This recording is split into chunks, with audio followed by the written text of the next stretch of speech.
At my whim, the world will be healed or damned. At my whim.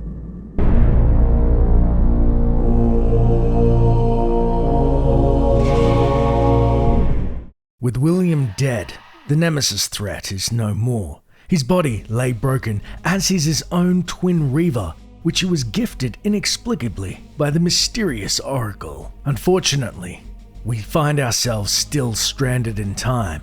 But as fate would have it, time is inexplicably on our side. As we head to the northern room above, we find a twin time-streaming device intact. A time-streaming device? Strange. When coincidence seems too convenient, I prefer to call it fate.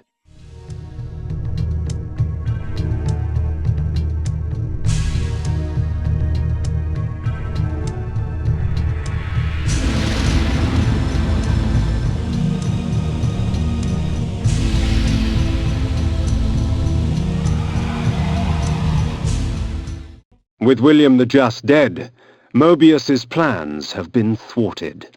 His pawn was removed from the game.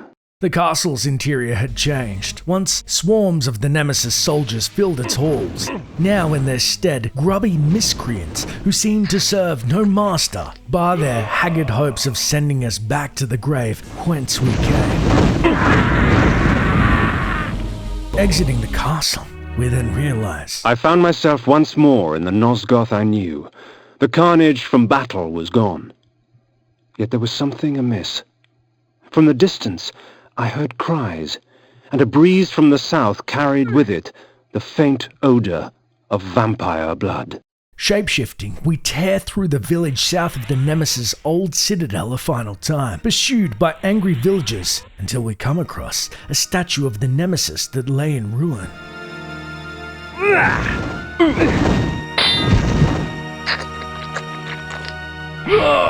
Twould seem the folly fell upon my own shoulders. With their sainted King William dead by my hand, the people of the land were consumed by a hunger all their own, for vampire blood. Indeed, our revelation is a bitter pill.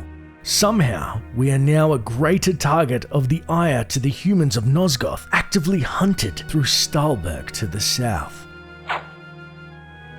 As I wandered about more, the shrieking and cheering became more apparent and defined. There was some sort of gathering to the south, for with each cheer I smelled an outpour of blood.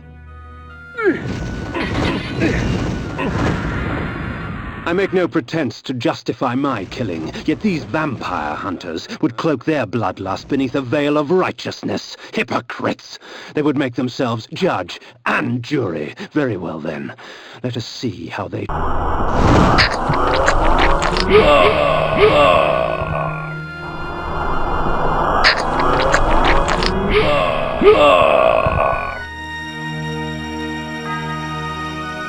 Dispatching the final of our hunters, the copper smell of blood hangs in the air, and we behold a gruesome spectacle. The townsfolk gathered around a guillotine, baying for blood.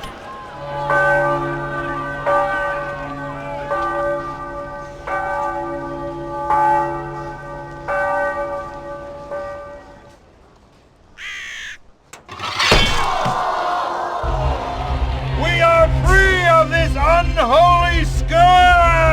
Not yet, my friend. Would you be free of the plague if only one city was cleansed? No! Would you spare one wolf in the pack that has devastated your herd? No! Then let us destroy them all! Yeah! He is the last! Destroy him! The people will not rest until Nosgoth is purged of your kind. I had been betrayed. In my haste, I had not realized it before. That sigil on his forehead, the Oracle of Nosgoth, was in fact the time-streamer Mobius, and I had followed his advice. How much of my quest was of his design? Willendorf? The Battle of the Last Stand? William the Just?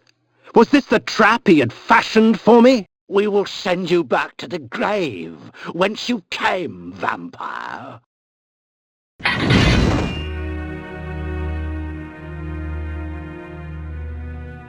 I have seen the future, Kain. You are not in it. The repugnant time streamer slips our grasp every time we get within striking range, forcing us to stalk him down deeper in the fortress until we realize his trap has been sprung.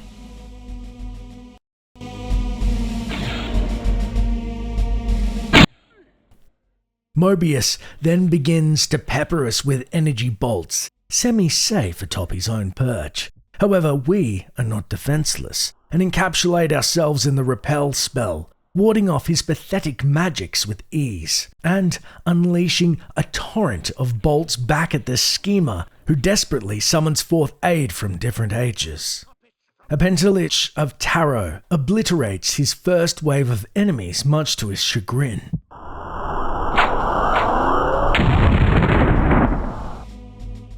Sensing Mobius is in danger, he retreats once more. Following a similar pattern, the Time Streamer again calls forth his lackeys, displacing them out of time, only to see them disintegrate in a spray of gore. From the present! Mobius, clearly desperate, slips our grasp atop the final platform. Above us he stands and calls forth his most prized of puppets. And from ages yet to come. Contending with the greatest and perhaps most handsome warrior in Nosgoth is no easy task.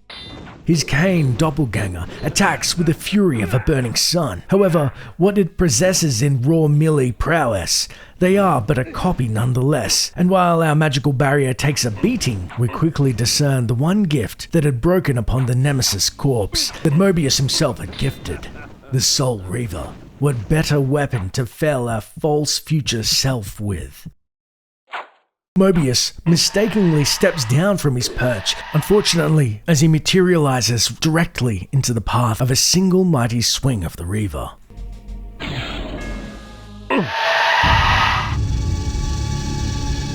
Ironic. By going back in time and altering the past, you turn William the Just into the Nemesis.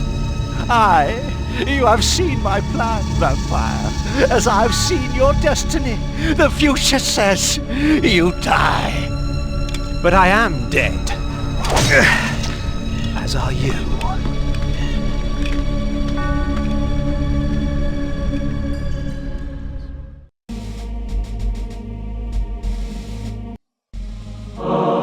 I knew that Mobius's hourglass was the focus of his time-streaming magic. Farewell, sorcerer. The sands of time have ceased to flow for you. With Mobius dead, we've returned to the Pillars for the Guardian of Balance Ariel's advice in finding the elusive final members of the Circle. Instead, we witness a scene play out between our one-time benefactor Mortanius, the Guardian of Death, and the vexing alchemist Anacroth, who had previously eluded our grasp.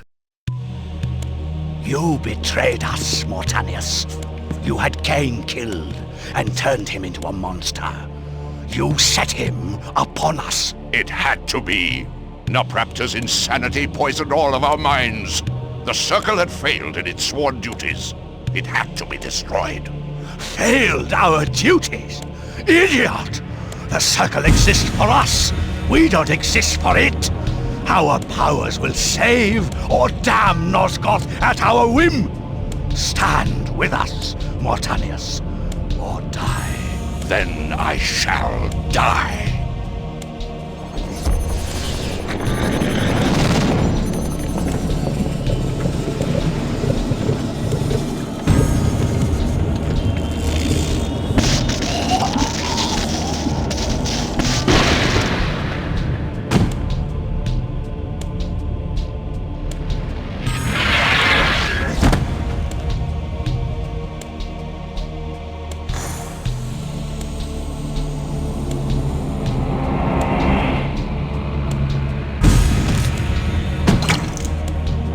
If the Circle is to be destroyed, you have to die as well, Necromancer. I admire your cunning, but you will not escape your fate. Nay, I will embrace it. But my death will leave one more to take, Princeling. Finish me! Mortanius sends forth his undead guardians. A nuisance, to be sure, but due to what we just witnessed, we know better than to trifle with the avatar of death.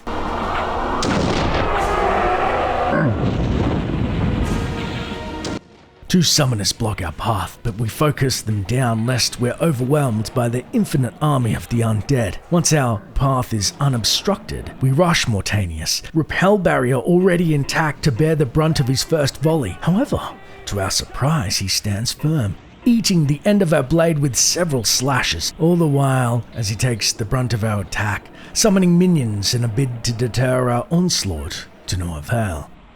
Falling into nothingness, we believe ourselves victorious, somewhat prematurely, as explosive neon green skeletons begin to appear in waves. About facing, we find their source. Slashing through his flesh in a voluminous gush of blackened blood, the necromancer's body finally falls into nothingness, bar his robe left behind in a pile, or so we thought.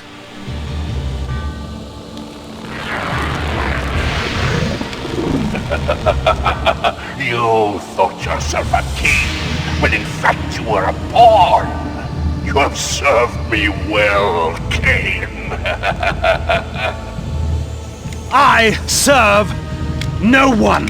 Indeed, such narrow vision. Don't you see? My silencing of Ariel and its calculated repercussions is but the first act in my theater of Grand Guignol. The tragic hero. Play on, little vampire. Play on. Ve Victus! The body of Mortanius had completely been consumed by an unknown demonic entity. Whatever this demonic beast is, the necromancer was all but gone, and so we're left to face the Goliath demon in his wake. Being of brute strength and malevolent intent, the beast bounds into the pillar's dais, shaking the area nearby before diving at us and phasing through the ground wholly, only to single-mindedly repeat the process. During our bloody battle, we attempt to restore Mortanius and Anacroth's pillars in a frenzied bid to placate our attacker, to no avail. The death orb of Mortanius had given the necromancer dominion over the grave. I had thought him the last of the circle, and yet he spoke of another. Before the pillar of death, I lay the orb of Mortanius. The pillar accepted its offering. Thus, it was restored.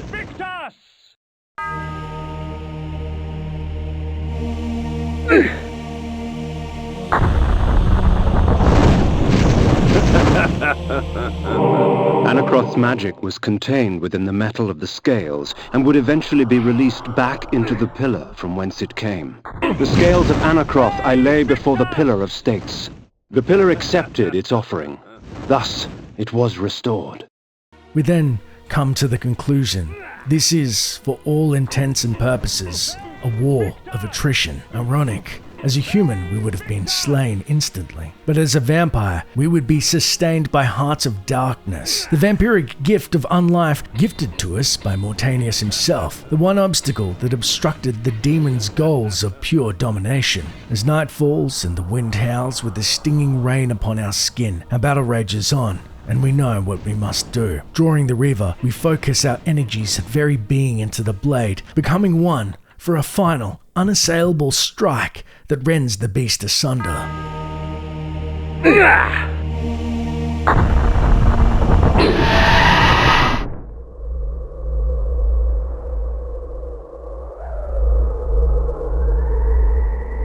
I am the last pillar, the only survivor of the Circle of Nine. At my whim, the world will be healed or damned.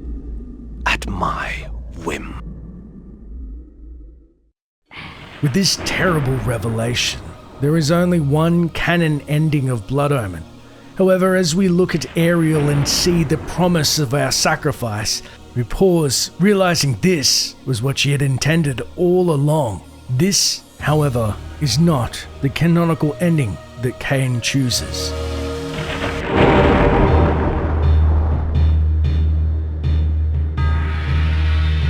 In his life, he was unknown, a petty noble.